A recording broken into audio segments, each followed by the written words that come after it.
नमस्कार। एक बार फिर से स्वागत है कहानियों के सफरनामे में। हम सुन रहे थे चांदपुर की चंदा। पिछले अध्याय में हमने देखा कि चंदा ने आखिरकार मंटू का भेजा हुआ प्रेम पत्र पढ़ लिया। क्या चंदा मंटू के प्रेम पत्र का जवाब दे पाएगी? जानिए इस अध्याय में चांदपुर की चंदा। अध्याय 9। जब से हल्ला हुआ है कि सुखारी डॉक्टर की सगी साली गुड्डी जी इंटरमीडिएट की परीक्षा देने चांदपुर आई है, तब से गांव के लौंडों में जीजा बनने की होड़ लग गई है। कौन असली जीजा है और कौन गुड्डी जी को परीक्षा में नकल करवाने जाएगा? ये प्रश्न अभी बोर्ड परीक्षा के सभी प्रश्नों पर भारी पड़ रहा है। अभी सांझ होने वाली है और चांदपुर चट्टी के एक कोने में बैठकर इस प्रश्न का हल खोजा जा रहा है। ए यार, हमको तो गुड्डी जी एको बार जीजा नहीं कही, उधर 7 बार प्रदीपवा को जीजा जी नमस्ते कहती है। ये कैसे हो सकता है रे रकेशवा? हारी सनवा, बताओ, हमको तो गुड्डी जी के प्यार में कल से बुखार हो गया है। आखिर सुखारी डॉक्टर की नानी हमरे फूफा के मौसी की भवा लगती है, तो हम भी कहीं से जीजा हुए कि नहीं कारे बबलुआ? सनुआ और बबलुआ अब भी जोड़ घटाना गुणा भाग करके रिजल्ट निकालते ही हैं कि इधर बेचारे फूकन के दिमाग का फ्यूजे उड़ जाता है। भागो तो सब लोग यहाँ से, का दुकानदारी के टाइम कपार खाने लगा रे। सत्य प्रकाश समझाइश दे रहा है। चुप रहिए फूकन जी, ये मामला बहुत गंभीर है। बोर्ड परीक्षा और होली दोनों नजदीक है। गुड्डी जी को नकल करवाने कौन जाएगा और गुड्डी जी के गोरे गालों में रंग कौन लगाएगा? इस समस्या का समाधान तत्काल प्रभाव से होना जरूरी है। सारे लड़के सत्य प्रकाश की बात का समर्थन कर रहे हैं। इधर फूकन हाथों में पेचकस लेकर खड़ा हो गया है। देखो भाई, अभी दुकानदारी का समय है, ज्यादा बहस से कोई फायदा नहीं होगा। इसका तो एक ही समाधान है कि जैसे डॉक्टर साहब गांव भर के डॉक्टर हैं, वैसे ही डॉक्टर साहब की साली गांव भर की साली है, और गांव भर की साली है तो गांव भर के जीजा उनको नकल करवाने जाएंगे। बात खत्म। गुड्डुआ अपनी जगह से खड़ा हो गया। अरे लड़बकवा, तब तो इस हिसाब से डॉक्टर साहब की मेहरारू भी गांव भर की मेहरारू है। ताली बजाकर प्रदीप ने एक नया रिजल्ट दे दिया। इस हिसाब से तो ननको वो भौजी भी गांव भर की गर्लफ्रेंड है, और तुम भी तो गांव भर के मिस्त्री हो, फिर तो तुम्हारी भी मेहरारू गांव भर की मेहरारू हुई। लीजिए, हंसी का विस्फोट हो रहा है। फूकन निरुत्तर होकर मुस्कुरा रहा है। चारों तरफ से एक से बढ़कर एक आरोप प्रत्यारोप लगाए जा रहे हैं। बीच में रस परिवर्तन के लिए गाली गलौज का तड़का भी लगाया जा रहा है। गुड्डू तेज आवाज में गाना गाने लगा है। गांव के सुखरिया के रहे उस साली, देखे में भूला बाकी बड़की खिलाड़ी, दर्द दिल के बड़ा के गईल, आयल ही तई में उ 4 दिन खातिर, बाकी हलफा मचा के गईल। सारे लड़के ताली बजाकर हंस रहे हैं, मानो जीवन के क्रूर सत्यों को खूंटी पर टांग कर भूल गए हो भविष्य की सभी चिंताएं और सारा दुख। कौन नहीं जानता कि किसी एक की साली गांव भर की साली नहीं हो सकती है, लेकिन ये चांदपुर गांव है। ये बेवजह खुश होने और बेवजह दुखी होने के बहाने खोज ही लेता है। इसी खोज के दौरान फूकन का माथा खराब हो रहा है। वो निरुत्तर होकर एक खराब हो चुकी टीवी 20वीं बार ठीक करने में फिर भिड़ गया है। टीवी बनवाने आया लड़का भी हाई स्कूल का स्टूडेंट है। उसके हाथ में काका की गाइड, बोर्ड परीक्षा का प्रवेश पत्र और आंखों में ढेर सारी याचना है। ए भैया, केतनो एंटीना घुमाते हैं, खाली झिलमिलाता है। शुभ शनिचर अतवार कहियो फिल्म नहीं देख पाते हैं। फूकन पेचकस रख के झल्ला उठा है। इसको कबाड़ी को क्यों नहीं बेच देते जी? साला इसको बनाते बनाते तो हमारा दिमाग का नस ढीला हो गया है। टीवी बनवाने वाले का मुंह उतर गया। मुंह लटकाकर बोला, ये टीवी हमारे भैया को दहेज मिला है ना, का करे, भौजी बेचने नहीं देती। बेंच पर बैठे लड़के हंसते हैं। अरे बाबू फूकन सिंह बलमुआ, नस ढीला हो गया है तो डॉक्टर साहब से शिलाजीत काहे नहीं ले लेते हो? दहेजुआ टीवी है। तुमको तो दहेज में एक टॉर्च भी नहीं मिला था। तुम का जानो इस टीवी की अहमियत क्या है? लीजिए, खराब टीवी के बीच ही एक बेहतरीन रेडियो का आगमन हो गया है। क्षेत्रीय कवि श्री अलगू आतिश उर्फ लुकारी उर्फ चिंगारी जी का पदार्पण हो रहा है। कवि जी के मुखमंडल पर साहित्यिक तेज फफा रहा है।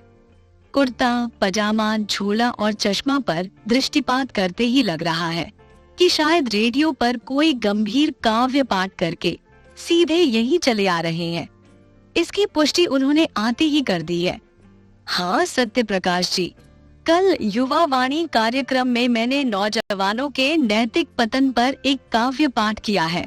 सत्य प्रकाश की भौहें तन गई है। अरे आप भी गजब आदमी हैं। यहाँ इलाज के अभाव में चांदपुर के नौजवानों को शीघ्र पतन हो रहा और आप नैतिक पतन के चक्कर में पड़े हैं। सारे लड़के हंसने लगे हैं। रे भाई, धीरे धीरे, गंदा बात नहीं, वरना सुखारी डॉक्टर का साली प्रेम अभी जाग जाएगा। सत्य प्रकाश इन चिंताओं से दूर चिंगारी जी से पूछ रहा है। चिंगारी जी, एक बात बताइए। जी जी पूछिए। जैसे सुखारी डॉक्टर गांव भर के डॉक्टर हैं, तो इनकी साली गांव भर की साली हुई कि नहीं? चिंगारी जी कुछ देर सोचकर फिर एक महीन हंसी हंसते हुए बता रहे हैं। देखिए, आत्मीय संबंधों की ऊष्मा तो सिर्फ देवर भाभी और जीजा साली के संबंधों में ही संचरित होती है।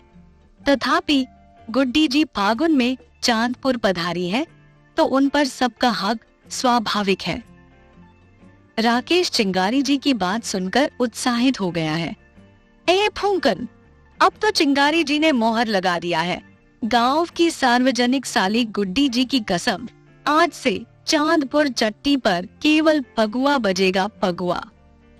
चिंगारी जी ने बात को काट दिया। आपके विचार उत्तम है राकेश जी, परंतु अपनी संस्कृति में सर्वप्रथम लोक गायन की परंपरा रही है। और हमेशा याद रखिए, हंसी मजाक एक तरफ, लेकिन कोई भी संस्कृति तभी टिकती है जब समाज अपने लोकाचार का सम्मान करता है। प्रदीप चिंगारी जी की बात सुनकर झल्ला गया। अरे महाराज, ये सब भारी भारी बात काहे कर रहे हैं? ये आकाशवाणी का चांदपुर केंद्र है, गोरखपुर केंद्र नहीं। यहाँ अभी युवा वाणी नहीं, लंट वाणी चल रहा है। अपने गाँव के लिए आप अलगू यादव लुकारी है, चिंगारी नहीं। ए फूंकन, बजाओ गाना। फूंकन द्वारा माहौल को हल्का करने के लिए मनोज तिवारी जी को लाया गया है। वो गा रहे हैं, रंगवा सुखाता हमरा गुड्डी के बोलावा हाली, भैल बाड़ी रसवा मौसमी के, कवनो चिंता नई के हमरा ओ निकम्मी के। इस गाने को सुनते ही हाय हाय होए होए जिया जिया हो गुड्डी जी की एक सामूहिक ध्वनि हो रही है।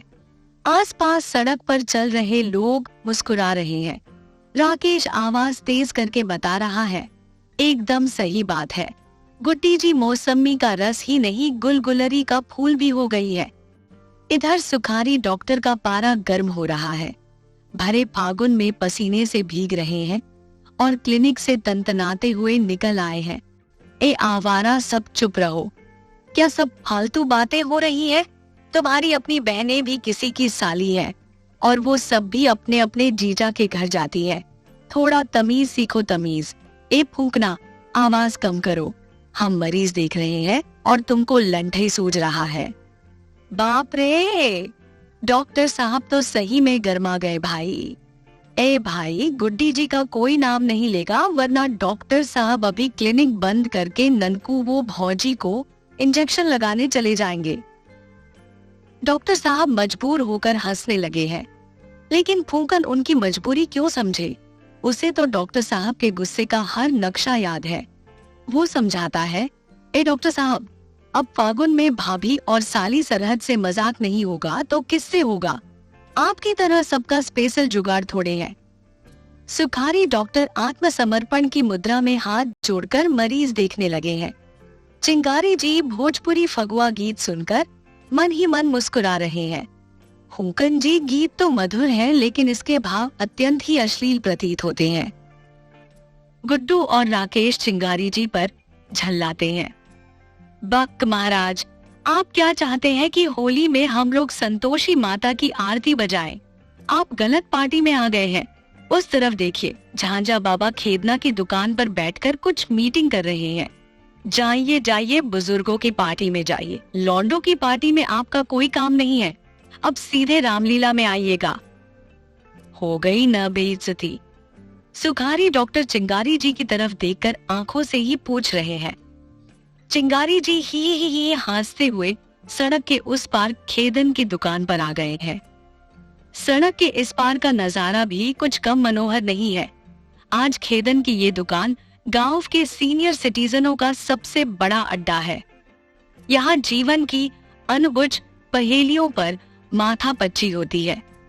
आता बुढ़ापा और जाति जवानी का विश्लेषण होता है, और कुछ नहीं होता तो समसामयिक घटनाओं पर टिप्पणी की जाती है, और फिर चाय के कुल्हड़ों के साथ ही उन समसामयिक चिंताओं को फेंककर अपने अपने घर प्रस्थान किया जाता है। दुकान के भीतर दृश्य कुछ यूं है। एक तरफ बैठे हैं झांझा बाबा और रमेसर जी, दूसरी तरफ है दीना चौधरी, हीरामन मल्लाह और आसपास के 4-5 वो वरिष्ठ लोग जिनके लिए ये दुकान शुगर ब्लड प्रेशर की दवा से कहीं ज्यादा जरूरी है। आज बात देश की राजनीति से शुरू होकर गांव की राजनीति पर केंद्रित ही हुई है कि तभी चिंगारी जी ने दुकान में प्रवेश किया है। आइए आइए चिंगारी जी, बड़े दिन बाद। खेदन ने चाय चढ़ाते हुए स्वागत किया है। जी, आकाशवाणी में काव्य पाठ था। झांझा बाबा चिंगारी जी के हुलिया का औचक निरीक्षण कर रहे हैं। एक कवि जी, एक बात बताइए, आदमी को कब लगता है कि उसकी जवानी अब जा रही है? चिंगारी जी शर्मा गए। उन्हें ऐसा लगा मानो फूकन की दुकान की तरह यहाँ भी उनका मजाक उड़ाया जाएगा। एक गहरी सांस लेकर धीरे धीरे से बोले, अब हम का बताएं, बड़े बुजुर्ग आप लोग हैं, आप ही लोग बता सकते हैं। झांझा बाबा अत्यंत गंभीर भाव में बोल पड़े, देखिए, 40 साल के बाद जब आदमी ये तय नहीं कर पाए कि वो जवानों के साथ रहे कि बुजुर्गों के साथ, तब समझ लेना चाहिए कि अब जवानी जा रही है, जैसे कि आपकी अब जा रही है। आप चट्टी पर आए और आते ही उन आवारा लंठों के साथ बैठ गए। हाँ, चिंगारी जी का चेहरा उतर गया। मन में द्वंद्व चलने लगा। अपने जवान होने पर संदेह होने लगा, लेकिन चिंगारी जी को अपनी सार्वजनिक बेइज्जती गवारा नहीं थी। उन्होंने खादी का झोला सही करते हुए झट से कहा, आपकी बात सत्य है, परंतु देश के युवाओं के मानसिक उत्थान के लिए एक कवि जीवन भर संघर्ष करता है, और ये संघर्ष उनके मध्य में रहकर ही संभव है, दूर रहकर नहीं। इस बात पर चाय छान रहा खेदन बड़े खतरनाक तरीके से खिसियाया, अरे चुप रहो लुकारी, कैसा उत्थान जी, ये सब लंठ हो गए हैं, न काम न धाम, बस इधर की बात उधर, उधर की बात इधर। एक सुखरिया है और दूसरा फूकना, तीसरा फजलुआ है। ये तीनों मिलकर चांदपुर चट्टी का माहौल एकदम खराब कर दिए हैं। झांझा बाबा गंभीर हो गए। तब तक चाय खोलकर कुल्हड़ में उतर गई। बाबा पहली घूंट लेकर बोले, बबुआ, हम तो ये सोचकर हैरान हैं कि हमारे समय परीक्षा के 1 महीने पहले नींद नहीं आती थी, लेकिन इन सबके चेहरे पर कोई चिंता ही नहीं है। दीना ने कहा, ए बाबा, जब माँ बाप ही बेटा बेटी को नकल करवाने जा रहे हैं, तब काहे की चिंता और काहे की पढ़ाई। लीजिए, दुकान पर बातों का ये कारवां बढ़ता ही जा रहा। 4:30 बजने को आए हैं। दिन भर धूप होने के बावजूद न जाने क्यों मौसम में सेहरन और चाय की खपत बढ़ती जा रही है। कुछ लोग अखबारों के पन्नों को पढ़ पढ़कर फाड़ चुके हैं, तो कुछ लोग फाड़ने का काम कर रहे हैं। इसी बीच चांदपुर के गंगा लोहार, रामू कहार और विजय नाई का दुकान में प्रवेश होता है। राम राम झांझा बाबा, राम राम रमेसर बाबू, राम राम गंगा भाई, आओ आओ, बड़ी लंबी उम्र है तुम तीनों की। हम तो घर जाने वाले थे। एक डेट नोट कर लो, मेरी बेटी गुड़िया की शादी 29 अप्रैल को है, सबको रहना जरूरी है। गंगा लोहार चाय पीने लगे। अरे मलिकार, हम तो पवनी हैं, आपके ब्याह में रहे, आपकी बेटी के ब्याह में भी रहेंगे, आप इसका टेंशन काहे ले रहे हैं? अचानक गंगा लोहार को देखते ही झांझा बाबा का चेहरा उदास हो गया। उन्होंने गंगा के गिरते स्वास्थ्य का निरीक्षण किया और बड़े ही उदास स्वर में पूछा, ए गंगा, तबीयत ठीक है ना? काहे बड़ा दुबरा गए हो भाई? दिल्ली से लड़का मनी ऑर्डर करता है कि नहीं? इस सवाल पर गंगा लोहार भी उदास हो गए हैं। ए बाबा, अब आपसे क्या कहें? मन में आता है तो करता है, नहीं तो नहीं करता है। बस जिंदगी की गाड़ी को जैसे तैसे घसीट रहे हैं। अब बस ऊपर वाले के आदेश का इंतजार है, जब बुला ले। गंगा की आवाज की उदासी देखकर झांझा बाबा की चिंता की लकीरें और गहराने लगी। उन्होंने चश्मा निकालकर मुंह पोंछते हुए कहा, तब तो बड़ा बुरा हाल है। बताओ, एक तरफ बेरोजगारी और पलायन बढ़ रहा, दूसरी तरफ गांव के देशी रोजगार चौपट हो रहे हैं। जिस लड़के को गांव में रहकर लोहा लक्कड़ का बढ़िया मिस्त्री बनना था, वो दिल्ली फरीदाबाद में होम गार्ड की ड्यूटी कर रहा है। ये बात सुनने की देर थी कि अखबार से आंखें हटाकर एक सज्जन बोल पड़े, क्या करेगा गांव में रहकर, बताइए जरा। बाभन भूमिहार बाबू साहब लोग हजाम से साल भर हजामत बनवाएंगे और बदले में क्या देंगे? साल भर में एक बोझा गेहूं, होली में 4 पुआ और तरकारी, शादी में 100 रुपये की साड़ी और 51 ठो रुपया। अब इस जमाने में गांव का लोहार हजाम कहार कैसे जिएगा? उसके बेटे दिल्ली, नोएडा और सऊदी नहीं जाएंगे तो क्या खाने बिना मरेंगे? मास्टर साहब, बात तो 1 लाख की कह रहे हैं आप, लेकिन क्या सरकारी उदासीनता और नीतियां खराब नहीं है? आज गांव का लोहार, बढ़ई, कुम्हार केवल वोट बैंक में तब्दील हो गए हैं। न किसी को इनके धंधे की चिंता है, न ही रोजगार की। बस वोट से मतलब है, वोट से। मामला गंभीर होने लगा। सारी बातों को काटते हुए अचानक गंगा लोहार ने झांझा बाबा से पूछ दिया, ए बाबा, आपके लड़के लोग गांव आए थे कि नहीं? इस सवाल के बाद झांझा बाबा उदास हो गए।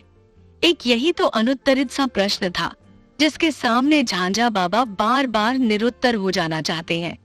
चेहरा रुआसा होने लगता है।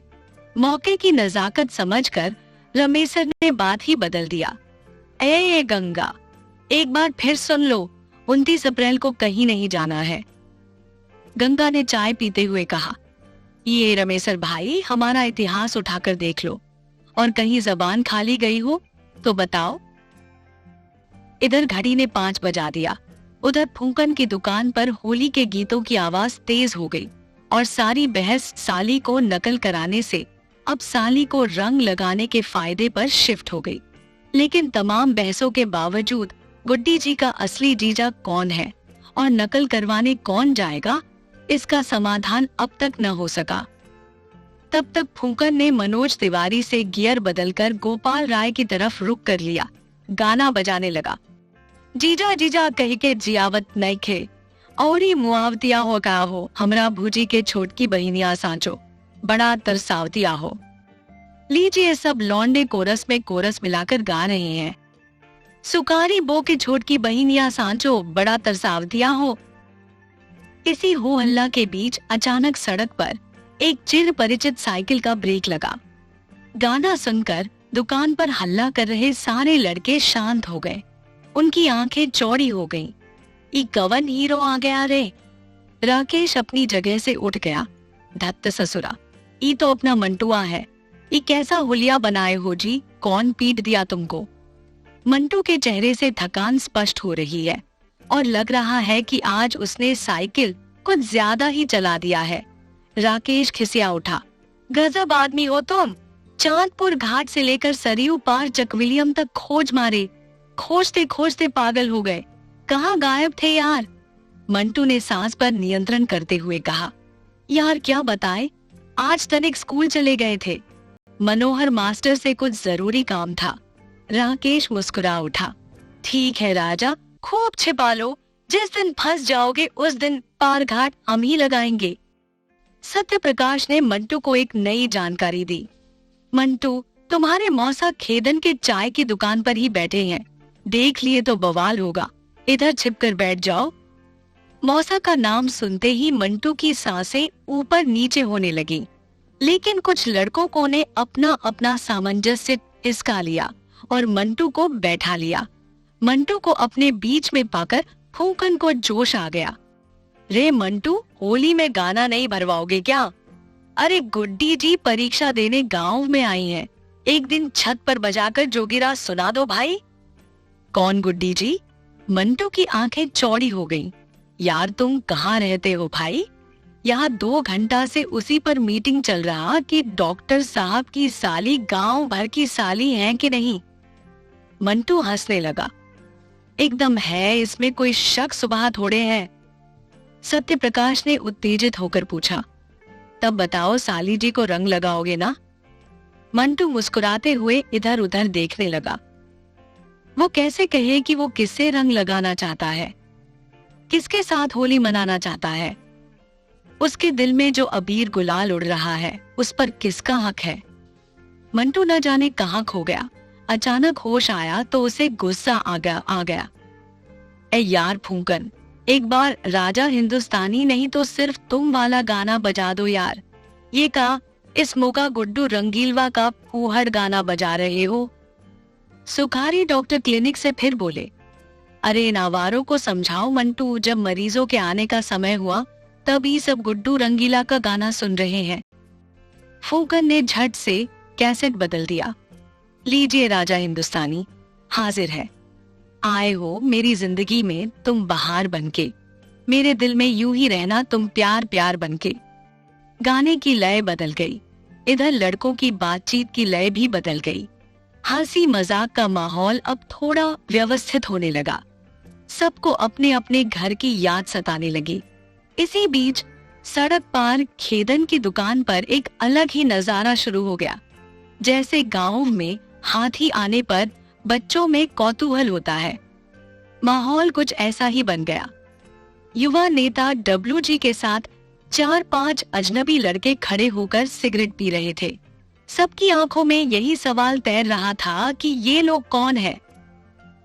गुड्डू ने बड़ी देर तक गौर करने के बाद पूछा, रे सत्यप्रकाश, यार चांदपुर में लोग तो फोटो खिंचाने तब आते हैं जब बाढ़ आता है। ई बाढ़ के पहले नया मनई कहाँ से आ रहे हैं रे? सुखारी डॉक्टर क्लिनिक से बाहर निकल आए। इतने में उनको बित्तन नजर आ गया। फोकन अपने भाई को देखते ही सारा मामला समझ गया। अरे भाई, ये लोग हरियाणा, पंजाब, राजस्थान और नेपाल से हाई स्कूल इंटर की परीक्षा देने आए हैं। कई दर्जन तो रेवती सेहतवार में रुके हैं। बित्तन आज मैनेजर साहब का कार्यालय घुमाने लाया था। इधर खेदन की दुकान पर भी यही चर्चा हो रही है। चाय पीकर चराचर जगत की समस्त समस्याओं को निपटा चुका वयोवृद्ध समाज इन नए चेहरों पर टिका है। खेदन से झांझा बाबा पूछ रहे हैं, रे खेदना, ई परीक्षा देने आए हैं सब कि दारू गांजा पीने? खेदन बता रहा है, बाबा मैनेजर साहब ने इन सब से 30-30 हजार लिया है। सबसे तगड़ी वसूली हुई है तो हर किस्म की व्यवस्था तो देनी पड़ेगी ना। देखिए बित्तन को अपनी ड्यूटी में लगा है। झांझा बाबा ने सिर पर हाथ रख लिया। वहां रे मैनेजर साहब जवानी में सिवान से मंगाकर कट्टा बेचे, फिर गांजा बेचने लगे, उसके बाद दारू, और जब नेतागिरी में आए तो स्कूल खोलकर डिग्री बेचने लगे। आज तुम्हारे स्कूल में मनोहरा जैसे बीएससी बीएड लड़के बायो की जगह हिंदी पढ़ा रहे हैं और डब्लुआ जैसे 11 फेल लड़के मैनेजर साहब का मैनेजमेंट संभाल रहे हैं। क्या जमाना आ गया है। सारे बाहरी लड़के गाड़ी में बैठकर जा रहे हैं। इसी बीच सुखारी डॉक्टर की दुकान के ठीक सामने एक छोटी सी साइकिल ब्रेक मारकर रुक गई। हल्ला कर रहे सारे लड़के शांत हो गए। कुछ इन्हें सिर झुका लिया, कुछ का मुंह न खुला। पान खा रहे एक लड़के ने सारा पान थूक दिया और मंटू का मुंह खुला का खुला और सिर झुका का झुका रह गया। लाल रंग का पतला स्वेटर, नीला सूट, नीला दुपट्टा, लाल टोपी और बिखरे बाल। बाप रे, मंटू के दिलवा का जनरेटर बिना तेल पानी के धुक धुकाने लगा। राकेश ने मंटू का पैर दबा दिया। मंटू ने नजरें थोड़ी और नीचे कर ली, मानो इस खुशी को कोई देख न ले, कोई जान न ले कि दिल किस करवट हिल रहा है। उधर क्लिनिक में डॉक्टर स्वीकारी पूछ रहे हैं, किसको खांसी हुआ है? अच्छा, आजी को। और माई ठीक है? पूनम के ससुराल से कोई आया? बड़े हरामी हैं सब। डॉक्टर साहब के सवालों का जवाब इतना धीरे से आ रहा कि पिंकी की आवाज सुनाई नहीं दे रही है। फूकन ने गाना बदलकर आवाज धीमे कर दिया है। तुम दिल की धड़कन में रहते हो। मंटू के दिल में तराने बज रहे हैं कि तभी किसी ने आवाज देकर सारा प्रेम संगीत बेसुरा कर दिया है। रे मंटू, खेदन की दुकान पर तुमको मौसा बुला रहे हैं। हो गई ना आफत, ऐसा लग रहा है मानो पर्दे पर खूबसूरत फिल्म चल रही हो, तब तक बिजली चली गई हो। साला इतना छिपकर तो बैठे थे, कौन देख लिया? कौन जाकर कह दिया रे? मंटू मन महसूस कर उठ खड़ा हुआ। राकेश को मौका मिल गया। जाओ बेटा, आशिकी का जूते से बड़ा पुराना संबंध है। आज तुम्हारे लिए 2-4 जूते का इंतजाम हो गया। सब हंस रहे हैं। मंटू का मुंह उतर आया। थोड़ी देर में खेदन की दुकान पर हाजिर होना पड़ा। मौसा रमेशर जी के चेहरे का गुस्सा साफ साफ दिख रहा है। रे बेहुद्दे, 5 बजने जा रहे हैं, कहा वहां बैठकर आवारागर्दी कर रहे हो? अवाए, सुधरोगे नहीं क्या तुम? नहीं सुधरना है तो साफ साफ बता दो, उसका भी इंतजाम हम करेंगे। मंटू सर झुकाकर जाने लगा है। हम जा रहे हैं। क्या जा रहे हो? कपार जा रहे हो? रमेशर का गुस्सा, और उधर राकेश, सत्य प्रकाश, गुड्डू, संटू और फूकन समेत सारे लड़कों की हंसी जाने का नाम नहीं ले रही है। इधर झांझा बाबा और चिंगारी जी चर्चा कर रहे हैं। ए भाई, इस बार होली का ताल कब ठोका जाएगा? कहो रमेशर। रमेशर ने कहा, होली तो मनेगा बाबा, लेकिन उसके पहले हलवाई, टेंट, सामियाना और नाच ये सब बुक करना जरूरी है। उधर समधिन का फरमाइश खत्म नहीं हो रहा है। अच्छा, अब क्या मांग रही है? रमेशर उदास होकर बोले। का कहे, कह रही है कि हमरे बहन के बेटे की शादी में 20 बनारसी साड़ी मिली थी, तो बेटे की शादी में 25 बनारसी साड़ी नहीं मिलेगा तो बेइज्जती होगी कि नहीं? झांझा बाबा झल्लाए। अच्छा, समधिन से पूछो तो उनके ब्याह में कितना साड़ी मिला था? हमारे भी 3 बेटे हैं, हम भी दहेज लेकर ब्याह किए हैं, लेकिन शौक सिंगार का एक लिमिट होता है कि नहीं? खेदना पकौड़ी छानते हुए कहा। ए बाबा, ये बतिया आज सबको बेटी की शादी में ही समझ में आती है। बेटे की शादी में तो सब भूल जाते हैं। सबको लगता है कि जितना हो सके लड़की वाले को लूट लो। इन दहेज की बातों में दिलचस्पी न लेकर मंटू किसी थके हुए बैल की तरह घर की तरफ चल दिया है। अब चांदपुर चट्टी आंखों से ओझल हो रही है। आज मौसा की डॉट मंटू को बहुत खराब जरूर लगी है, लेकिन पाहरे पिंकी बबुनी अब तक तो शिल्पा और माधुरी को ही फेल करती थी, आज तो ऐश्वर्या राय को भी पानी पानी कर दी हो। लगता है नहा धो के अगरबत्ती जला के आज फिर एक लेटर लिखना पड़ेगा। मंटू के कदम आगे नहीं बढ़ रहे हैं। ऐसा लग रहा है जैसे पैरों में जंजीर पड़ गई है। तभी एक हवा का झोंका आता है और बगल से एक साइकिल सर्र से गुजरी है, और ऐसी गुजरी है कि मंटू के मन में एक चिर परिचित गंध समा गई है। आंखें कुछ क्षण के लिए बंद हो गईं। मन मकई के दाने की तरह फूटने लगा। उसने देखा आंखों के सामने नायाब मंजर है। पिंकी साइकिल से चली जा रही है और समूचा होश ओ हवाश भी जा रहा है। दिल इतना अधीर, इतना बेचैन तो कभी नहीं हुआ। मंटू के कदम दौड़ रहे हैं। मन किसी प्रेम पतंग की भांति हवा में उड़ रहा है। मंटू की चेतना लौट आई। उसने देखा बाहर अंधेरा हो गया है। कुत्ते बोलने लगे हैं। हर घर के बाहर धुआं हो रहा है और गाय भैंसें दूही जा रही है।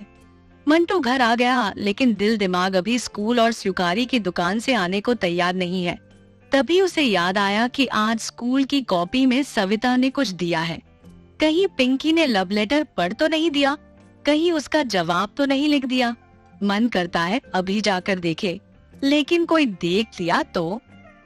दरवाजे से मौसा ने आवाज दी है, ए मंटू बाल्टी लाओ, गाय दूहना है। गाय दूही जा रही है। मंटू का दिमाग चट्टी पर अटका है।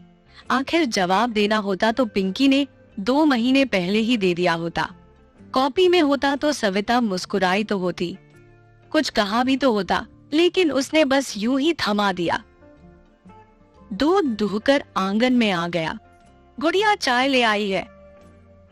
लेकिन मंटू को पीने का मन नहीं कर रहा।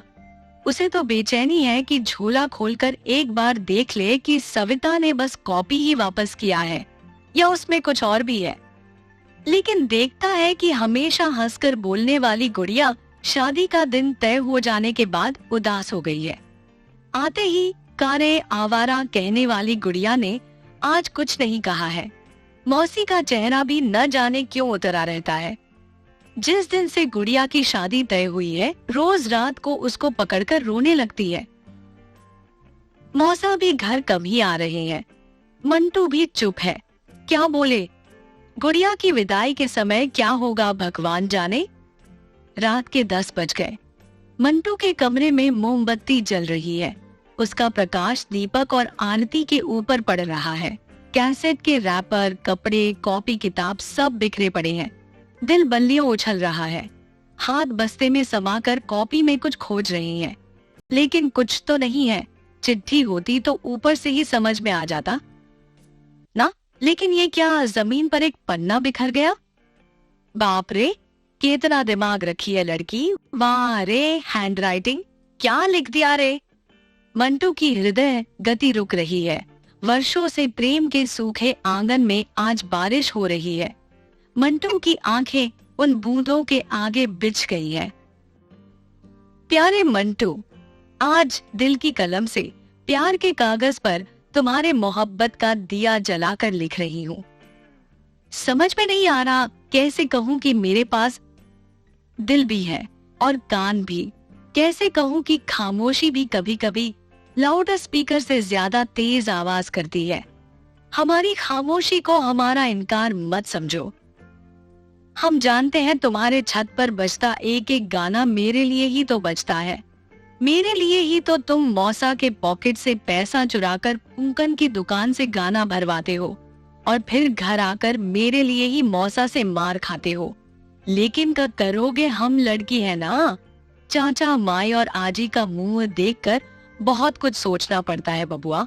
डर लगता है कि कहीं चांदपुर में बदनामी न हो जाए। कहीं कोई ये न कहे कि उत्तम चौधरी की बेटी पिंकिया तो आवारा हो गई। लेकिन क्या कहे, जब से तुम्हारे साथ सिर्फ तुम देखा है ना, तब से दिन भर पहली पहली बार मोहब्बत की है बज रहा है। और रात को आंखों में नींदें न दिल में करार सुनाई दे रहा है। कैसे बताऊं कि दर्द भी उठ रहा है और प्यास भी जग रही है, याद भी सता रही है। हाल ये है कि बिना बात के मैं मुस्कुरा देती हूँ। आधी रात को उठकर बाल झाड़ लेती हूँ और भोर में उठकर शीशा में मुंह देखकर हंसने लगती हूँ।